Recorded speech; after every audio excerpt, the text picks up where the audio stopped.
O que difere o escritor da maioria dos profissionais? Ser alguém sem alma, cirandando com os sentimentos alheios? Não. Nada disso. São pessoas viciadas em observar o cotidiano. Eles enxergam as entrelinhas das entrelinhas e pescam miúdas ações que proporcionam sentimentos grandiosos. E por que digo isso tudo? Pela simples razão, nosso ilustre convidado é um talentoso escritor. Seja bem-vindo ao canal Gândavos, o também Gândavos, Augusto Sampaio Angelim. Olá pessoal do canal do Gândavos, como fui apresentado por Carlos, eu sou Augusto Sampaio Angelim, na verdade meu nome todo é Augusto Napoleão Sampaio Angelim, sou pernambucano, sou do sertão, sou de Serrita, lá no extremo oeste do estado, na divisa com o Ceará, e onde tem a minha formação inicial, e logo cedo, aos cerca de 17 anos de idade, 16, 17 anos de idade, vim para Recife. E aqui fiquei até me formar, e depois por conta da profissão, minha profissão é da área jurídica, eu sou juiz de direito, antes fui promotor de justiça, advogado, então voltei a algumas cidades do interior, passei por várias comarcas, como a gente fala, e estou de volta ao Recife novamente.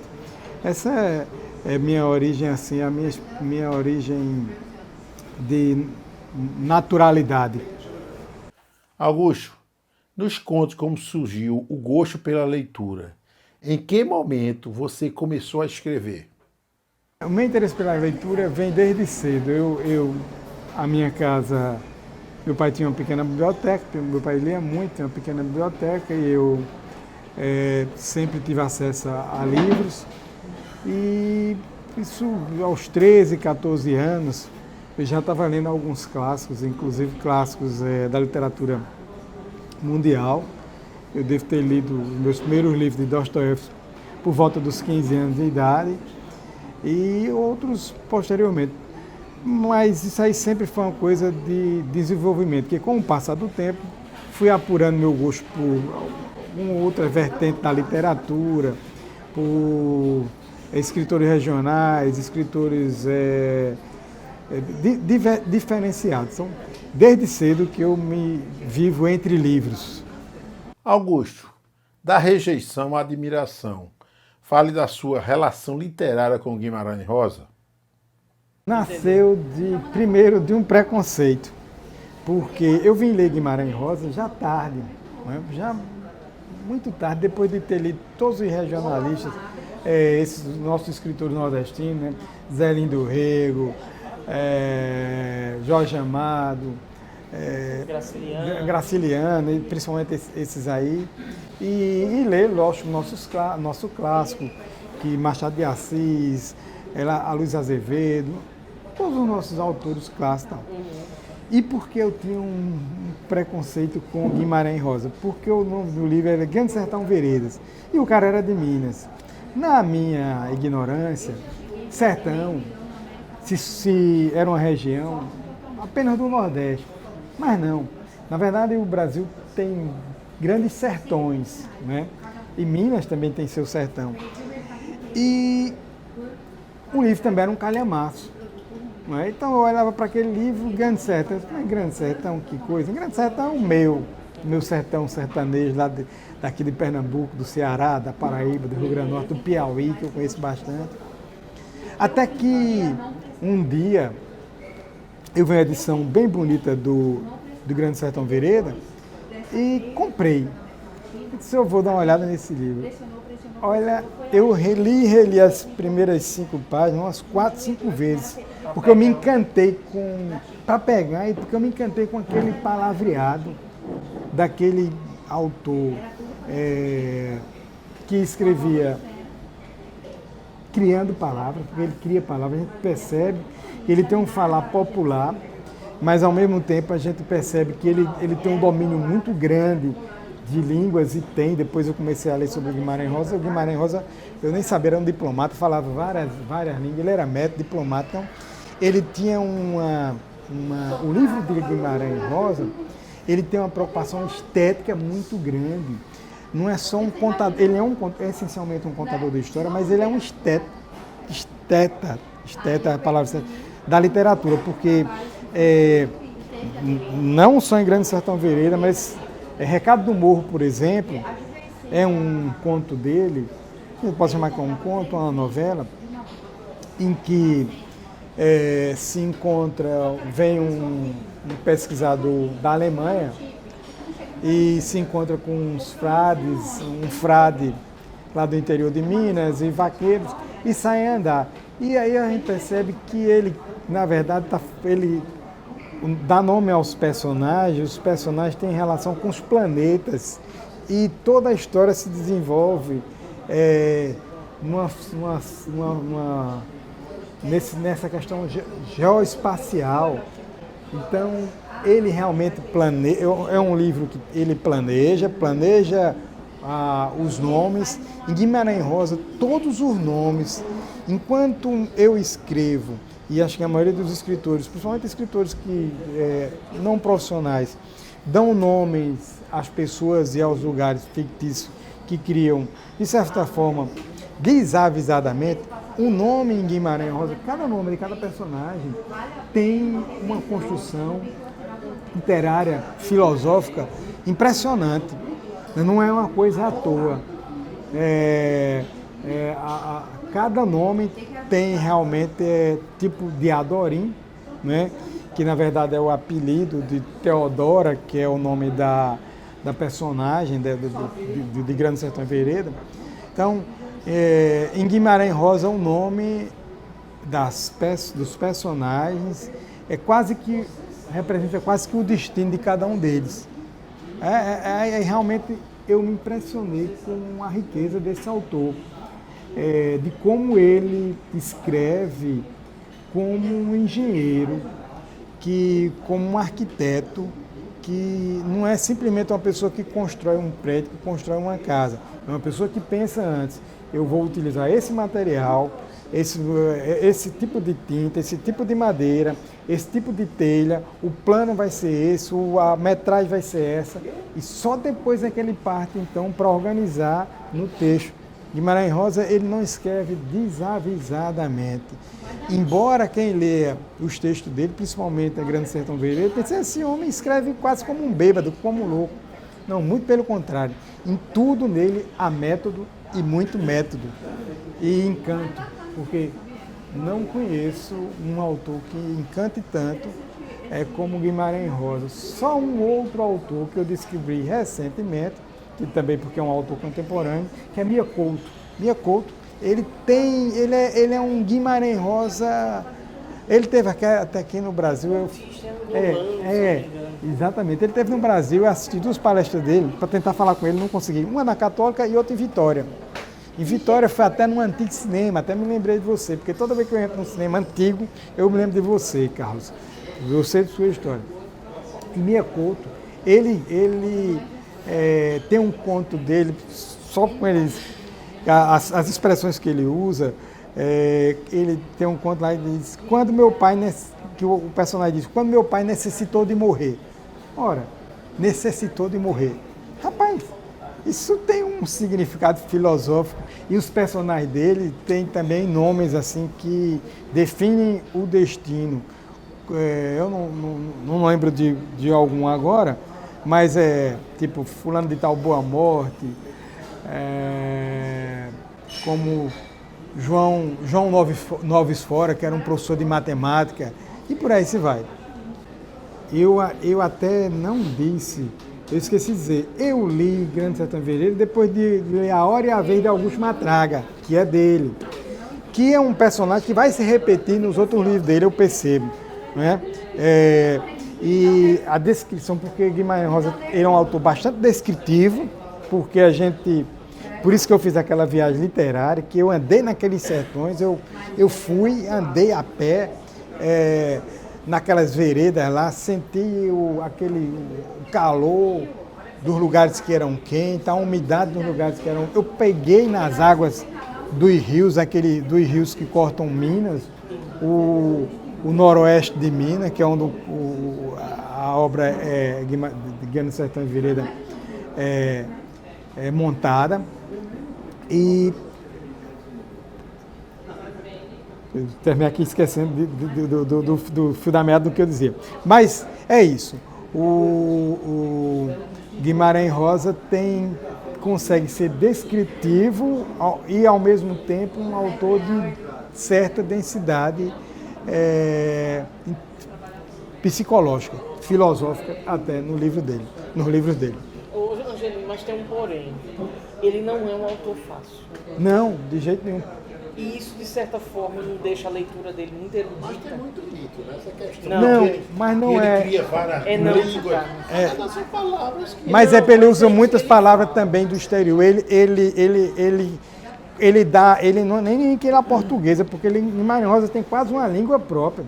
Ele tem palavras que você não são dicionarizadas, que você as entende naquele contexto. Então é um autor que primeiro você tem que gostar de ler, certo? Senão, porque você vai encontrar dificuldades. É um desafio.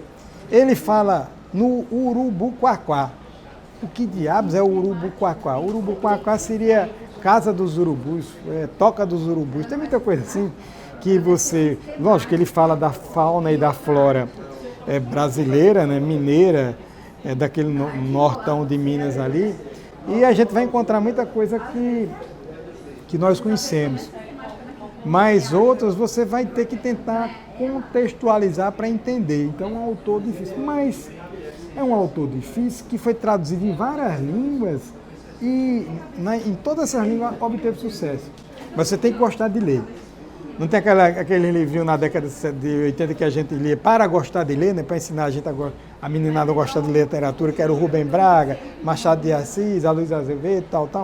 Então, você tem que gostar de ler e tem que ler, reler para entender. Mas depois, eu duvido, Patrícia e Carlos ou qualquer outro, você gostando de ler literatura, eu duvido você ler e não gostar de Guimarães Rosa.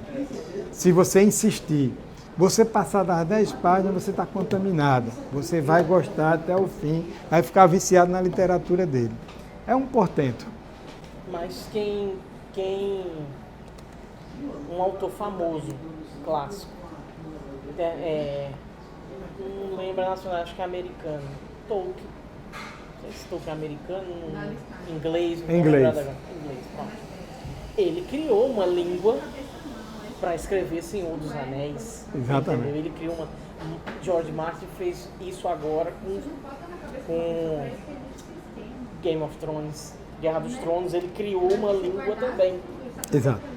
Eu acho que fundamentalmente o que vai definir essa essa linguagem criada por Guimarães Rosa, primeiro ele era um poliglota. Ele era médico, diplomata. Então ele tinha facilidade no alemão, no inglês. Sim. E isso deu a ele, lógico que ele conhecia alguns clássicos, conhecia esses clássicos, né? Eu acho que por aí. E eu tenho certeza que ele, quando projetou aquilo, ele disse, eu vou fazer algo diferente. Ele não teve a petulância de dizer isso, que seria muita presunção de um autor dizer isso, mas lendo ele, você vê que ele criou um método para escrever, ele criou palavras, ele foi regionalista, mas usando tanto palavras regionais como palavras desconhecidas que ele criou e que incorporou e que você entende e as considera perfeitamente encaixada em cada coisa que ele escreve. Quando você lê Machado de Assis,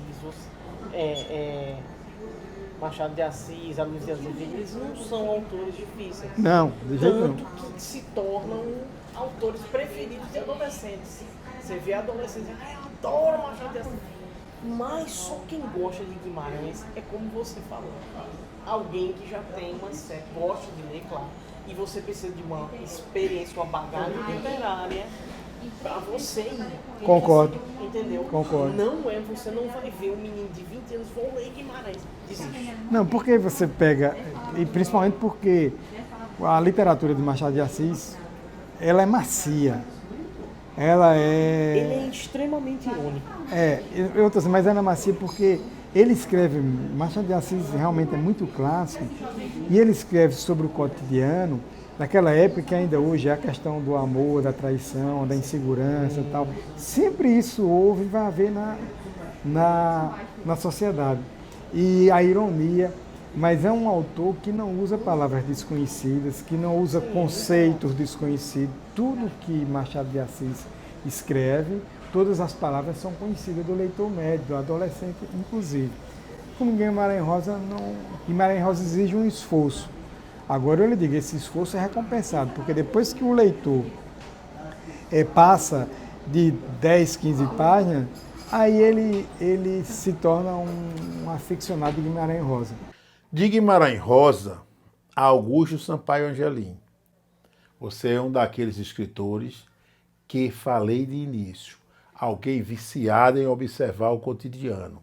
Então nos fale do magnífico texto Os Últimos, causador de um concurso literário e da publicação deste livro, da coleção Gandavos.